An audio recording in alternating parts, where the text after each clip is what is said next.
Good morning. This is Ann from ducttapeanddenim.com, and I was just sitting here at my messy desk this morning. I was making some earrings, and I thought, well, this is something a little bit different, and maybe somebody would like to know how to do this. I'm setting vintage rhinestones to make earrings like this. Can you see that? Hope that's focusing on that. And I have a whole bunch of different colors here that I ordered online, and I'll come back later and I'll put the links to where I get these if you want to make some for yourself, because these are probably not going to be in my Etsy shop. I'm probably just going to sell these at different shows I go to this fall. So what you need is the setting, which is like the back of the earring, and these are new. Hey, Sue Ellen, I see. Oh, yes, the first ones I made were purple. So I will have these, well, unless they sell before I get to Westfest, these will be with me at Westfest.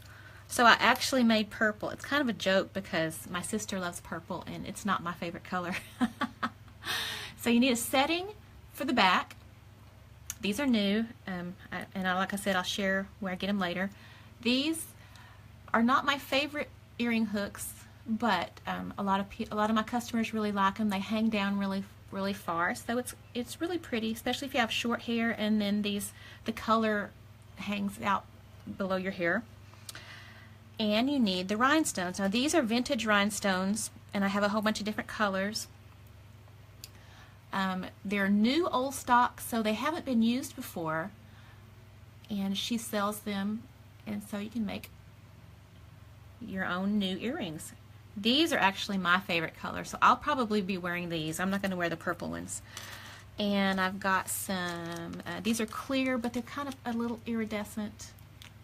Sorry, I might be missing the camera a little bit because I'm trying to watch what I'm doing down here. And one thing you have to do when you order, make sure you're looking really close at the size and the shape, because these are octagons, and then they also come in ovals. So I hope I got the right number of settings and rhinestones for each one. See, aren't those pretty? I hope the camera's picking it up. And then I got some darker ones. I got some jet black ones. See, I'll probably wear those two green, dark green, because I thought these would be pretty for Christmas parties and stuff. Green, red and green. All right, so I should be telling you to use this.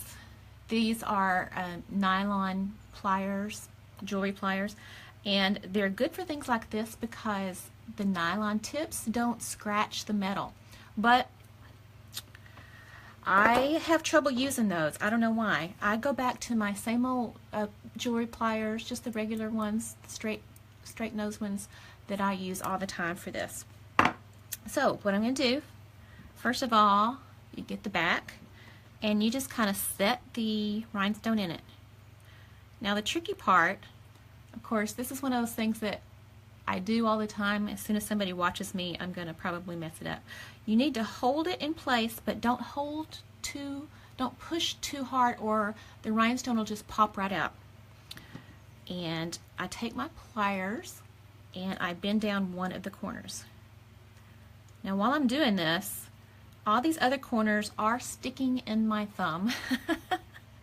So it does hurt a little bit, but you don't press down too hard. So see there, I did one on each opposing corner, opposite corners right there.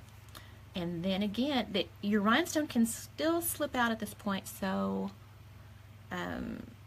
you still have to hold it in and press it gently. I don't really have too much of a problem with these pliers scratching my metal, but all right.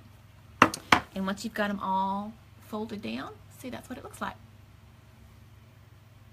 That's right, no pain, no gain. You gotta bleed a little bit when you're making jewelry, and sometimes I do.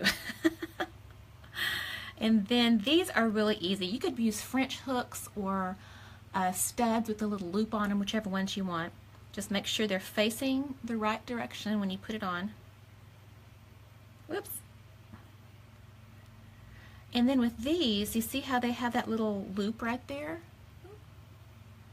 if you don't close it, I mean, you don't have to, but they can come off if you shake them around or take them off.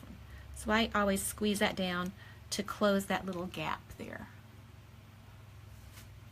All right, and that is it. So see, it's one of those things that's like, it's a simple earring to make, but it does take a little coordination, little good hand-eye coordination, I guess is what it is.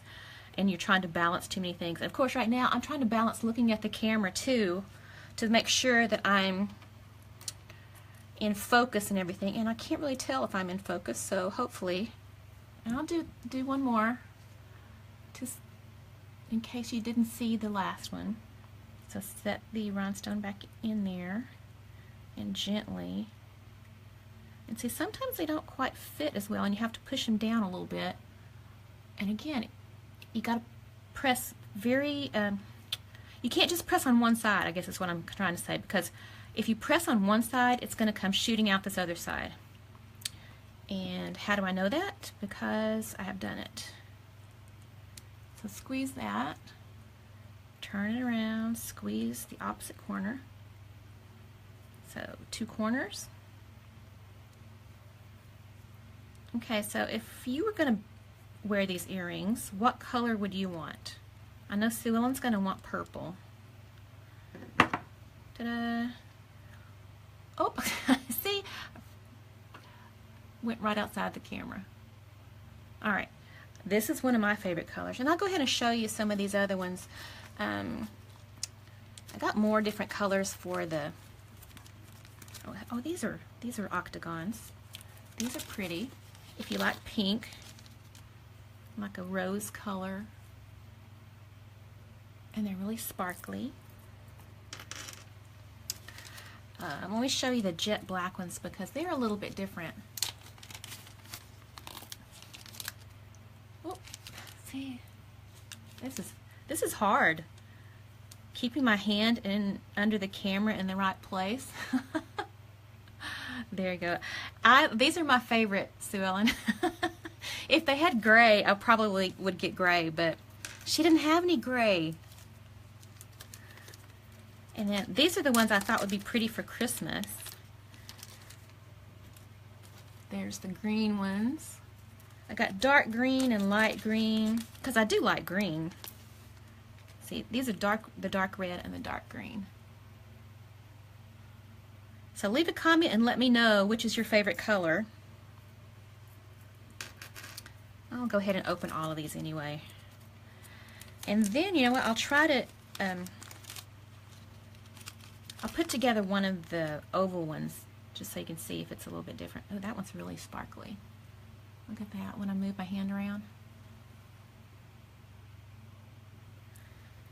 Okay, so let me put together one of the oval ones.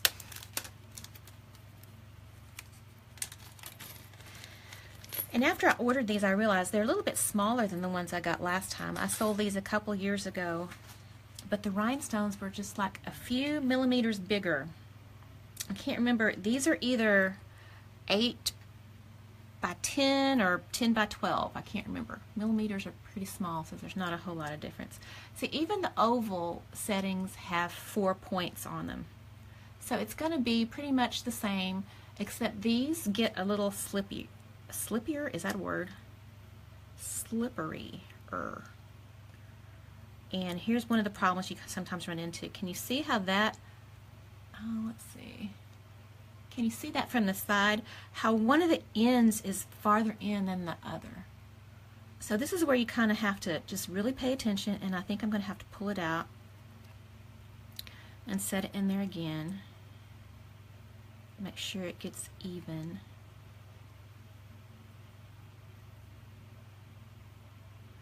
It's like this rhinestone is just slightly bigger. And sometimes the different colors are just slightly different sizes because they are, like I said, they are vintage new old stock. That means they're old, but they've never been used. She somehow, I don't know, she bought some stuff from an old factory or an old store or something that had a bunch of these.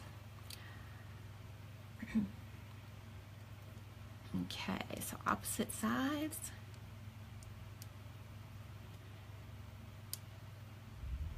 Ouch, it's poking me.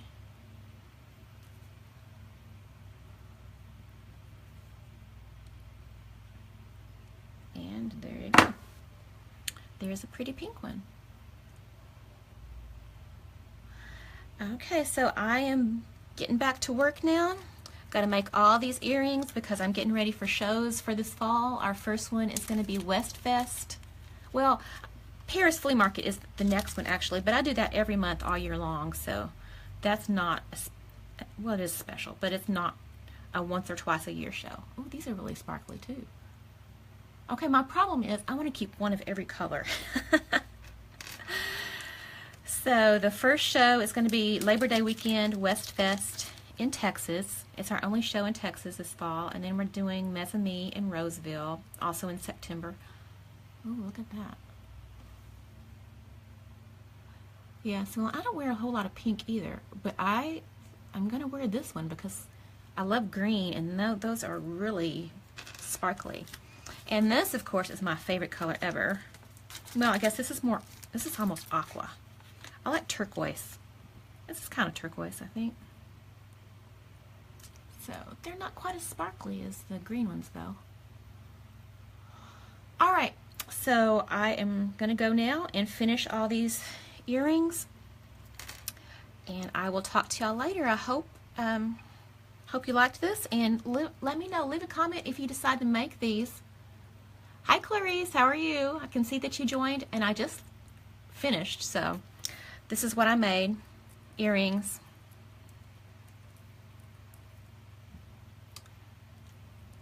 So leave a comment and let me know if you make any like this, and you feel free to leave a picture. I would love to see what you make. And yep, this is what I'm going to spend the rest of my morning for sure, maybe a little bit into the afternoon too, because I'm in California. It's still morning. All right, I will talk to y'all later. Thanks for joining. Bye-bye.